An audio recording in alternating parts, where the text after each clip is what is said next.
What's going on, Packer fans? Welcome back to the Pack a Day podcast. I'm your host, Andy Herman. You can follow me on Twitter at Andy Herman NFL. Just when you thought it couldn't get any more weird this week with Aaron Rodgers and Habarkish saying that he's not going to vote for him as an MVP candidate, Boomer Esiason comes along and says, "Hold my beer."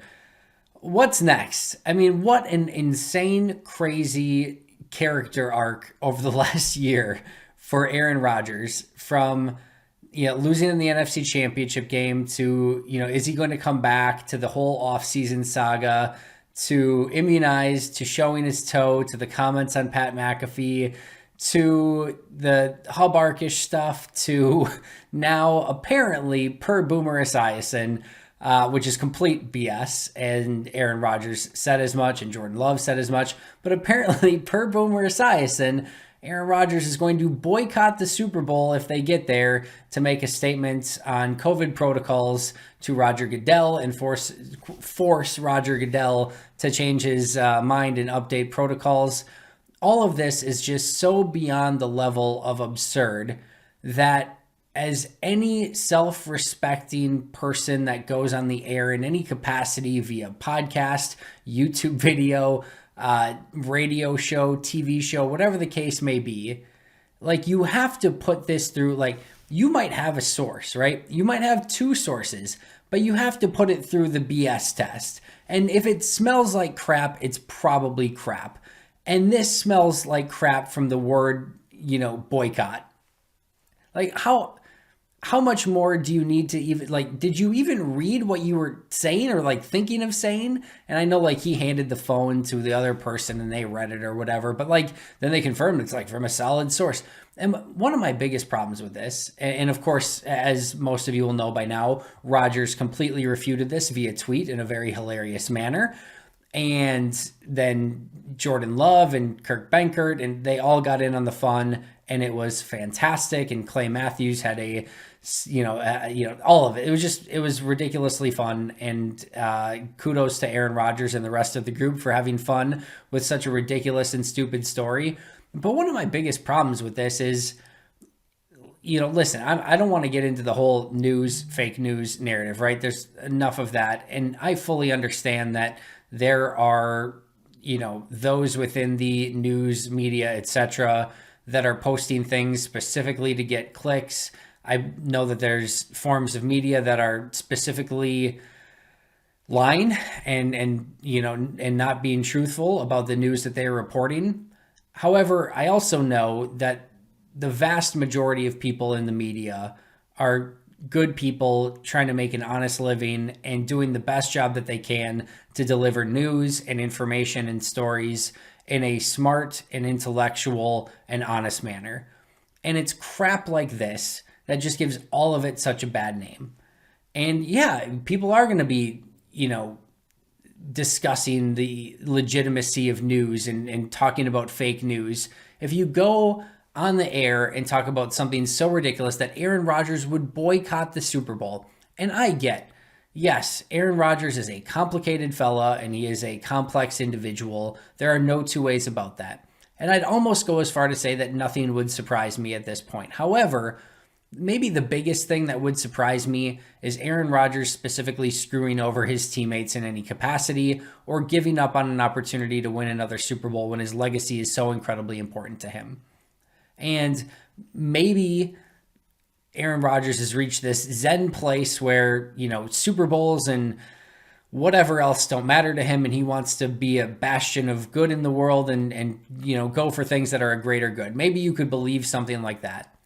But can you imagine bringing Big Dog along and Randall Cobb back to the team and hoping to get David Bakhtiari back and, legitimately caring for his coaches and teammates, and then just saying, peace out, I'm out, not going to play in the Super Bowl so I can, hopefully change COVID protocols. And oh, by the way, the COVID protocols are negotiated by the NFL Players Association, which he used to be a key member of. Now he's just a part of.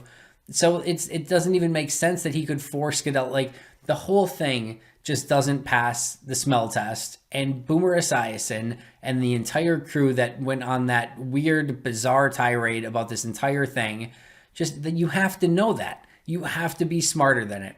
And oh, by the way, Oh, by the way, I'm also not putting it past Aaron Rodgers at this point. I'm not saying this is what he did in this capacity. In fact, I'm fairly certain he didn't.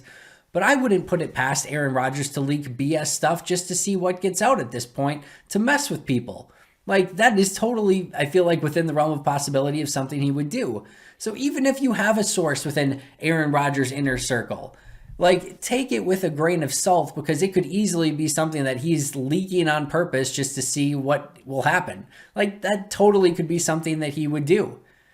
I wouldn't put it by him, just to see how much fake news can circulate in a given news cycle, and he gets a good laugh over it. And again, not saying that he did that in any way, shape, or form. Don't believe he did that. But if I were somebody that heard some news on Aaron Rodgers that seemed completely BS and out of the ordinary, yeah, I'm probably not going to run with it, because A, I'm going to find another source to try to confirm it. And B, even if I do, if it seems so ridiculously out there and just completely without, outside the realm of reason, I'm probably just not going to run with it and sit on it.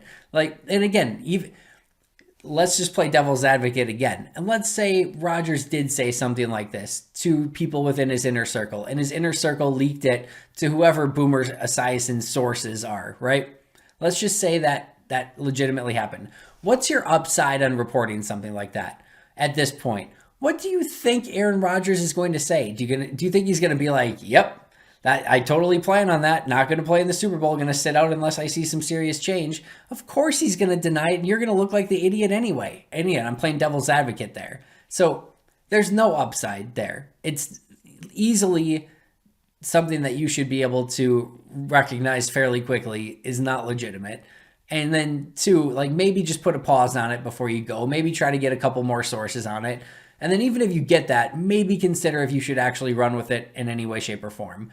Long story short, Aaron Rodgers is not boycotting the Super Bowl. Check his Twitter feed if you have any concerns over it. And let's just focus on Green Bay, even getting to that point first before we go any further. But what a ridiculous news thread. Just another one. What a weird, odd 365 days for Aaron Rodgers and his entire story. I hope it doesn't get any more bizarre, because it has been very, very bizarre over the last year. Not speaking of, let's transition to good news. Josh Meyers, not only back and ready to go in the playoffs, he is going to play this week against the Lions. So of all these injured players that we're wondering, are they going to play? Are they not going to play? The first one that we get really good news on is Josh Meyers. And first of all, low key, Josh Meyers is one of the players that I'm actually most excited to get back. Now, that might seem ridiculous when you consider the Jair Alexanders, the Zadarius Smiths, the Randall Cobbs, the David Bakhtiaris. Like, these are big-time names, right? However, one of the players who I feel has struggled the most this year, to put it nicely, is Lucas Patrick. Now, he's coming off, I thought, his best game of the year against Minnesota. So that's great, and hopefully you can continue that moving forward.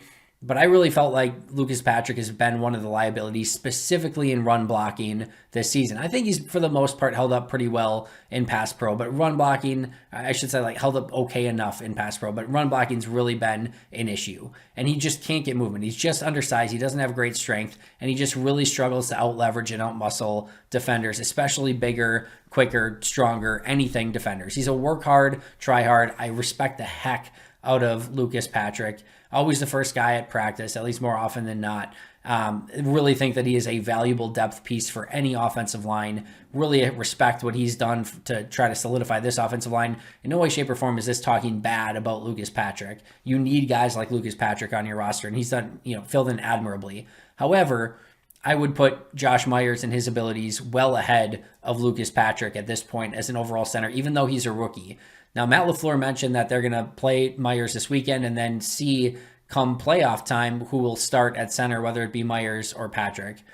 To me, you got to go Josh Meyers. I mean, to me, it's not even close. I think he can massively improve the team. I get that is a rookie playing center in playoff games, and I'm not saying that Meyers is perfect.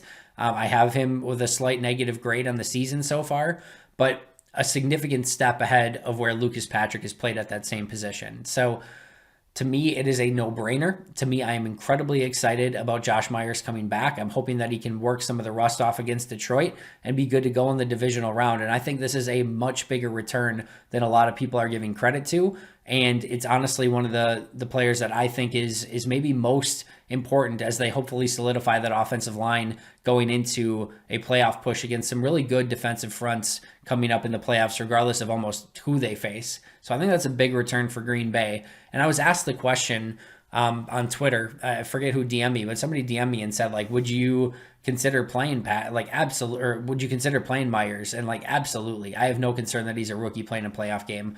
Trust him to do his job. It's not going to be perfect, but I think it's going to be a fairly significant upgrade from what Lucas Patrick has been over the course of really his time at center. And just by the way, I feel like Patrick's been much better at guard these last 2 years than he has been at center as well. So a potential big return for Green Bay. A potential bigger return for Green Bay is David Bakhtiari. He was a full participant at practice, which is massively huge news. And there seems to be a legit chance that he could play against Detroit. I think maybe if he plays, he gets a couple series, maybe. I still think that maybe they lean towards playing him and just giving him a couple weeks more, because why would you not want to give him a couple weeks more? And yes, if he's 100% cleared and ready to go, by all means, work some of that rust off and let him get some game reps and see how he's feeling. So you don't have to have that first feeling out process in a playoff game. So I definitely agree with that thought process. But if you're just not sure and you just want to give him more time, you have 2 more weeks between now and your next game. If you need to give him that, give him that. And to me, there's no doubt, no brainer that he would be a significant upgrade over Yosh Nijman. Even if he's not 100%, even if you have to work some of that rust off, he would still be an upgrade. And again, I'd love to see him get a couple snaps, but if they need to be cautious, be cautious. But either way, great news that Bakhtiari was a full participant and again, may have a chance to play against the Lions. And hopefully that means he will be ready to go come divisional round. 2 players who will not be playing in this game, Jair Alexander and Randall Cobb. Both will get additional time. Jair did come off the COVID list, but to me, these 2 make just so much logical sense to not play. You know, Cobb has a core injury. Cobb will have no rust. He will have no issue coming back and being a part of this team. He is a consummate professional. He is a veteran. He knows exactly what he's doing, and he will be able to come back and be Randall Cobb. I have no question about that. Him playing in Detroit makes no sense. Why risk re-injury? Give him 2 more weeks, and he's going to be ready to go come divisional round. Same thing with Jair Alexander. I have no concerns with him being a, potential shutdown corner on the outside. It is a shoulder injury. It has nothing to do with his legs. He's going to be as fast and as agile and as twitchy and as sticky as ever. Now, when it's time to make contact, we'll see if he favors, that shoulder, if he's not willing to be as aggressive, understandably. That, I think, is all things that you need to kind of work out. But if you can give him 2 more weeks and, again, not risk re-injury and give him that time for that shoulder to heal a little bit more, to me, that makes total sense. And, again, Cobb and Jair not playing this week, and we'll see. I'm expecting that both will be able to go in the divisional round, but time will certainly tell. As far as the injury report, David Bakhtiari, Devondre Campbell, and Aaron Jones all questionable for this game. Bakhtiari is the interesting one, but to me, if Devondre and Aaron Jones are questionable in any way, shape, or form, no reason you put them in this game. You don't need them. You've got Dylan and Patrick Taylor. You can definitely go in that direction, and you have got running backs on the practice squad if you need to, if you want a third back. And then, same thing with Devondre, right? Like, you've got inside linebackers that can fill in. This game doesn't mean anything. If those guys are fighting some stuff, let them rest. Let them get 2 weeks off. And both of those guys will be ready to play come divisional round time, whether they play or not. Jair Alexander and Kingsley Keke officially out for this game. Meanwhile, for Detroit, Jared Goff is likely to start. Quickly, before I wrap up here, my offensive grades for this week. Aaron Rodgers, my top-graded offensive player for this week. Easy for me to say. Devontae Adams was number 2. No surprise there. These 2 are, again, magicians and artists with the football. Just a spectacular game from both of them. Allen Lazard was number 3. The contested catches, especially in the end zone. Gorgeous game from him. And then honorable mention to Dennis Kelly, who had a really nice grade in this game and continues to look good in replacement of Billy Turner. He was my 4th highest graded player and a really high grade this week. On the flip side, I only had 4 players grade in the negative. My lowest was Yosh Nijman. Thought he gave up a few pressures, like just kind of immediate sort of pressures. Had some ups and downs as a pass protector, ups and downs as a run blocker. I'm not totally sold yet on this idea that like Yosh is just like, oh, he's a starter now. I still think he's more of a swing guy that you flex in when you need to. I think he has the ability to develop into a starter, and I think he's done tremendous work filling in at that left tackle spot, far better than I think anyone could have expected. So, again, not dragging Yash, but I'm not to the point yet where I can just say this dude's a legitimate starter in this league, and you don't have to, I still think there's work to be done for Yash at left tackle. My second lowest was MVS. As much as Alan Lazard is trending in the right direction, MVS is sort of trending in the wrong direction. He's not been able to get going. Routes haven't been quite as crisp. Hasn't been able to hit, on any of those deep balls long. Blocking was a little bit off this week, so you'd like to see him maybe get going in this Detroit game, if assuming he plays. And then Josiah DeGuara was my third lowest. Of course, the biggest issue being that drop touchdown pass early in the game. My only other negative was the slightest of negatives for Jordan Love coming in garbage time in replacement of Aaron Rodgers. That will do it for me today. Thank you so much for joining me. I will be right back here tomorrow to preview the game. Make sure to subscribe if you haven't already. But until next time, and as always, go Pack Go.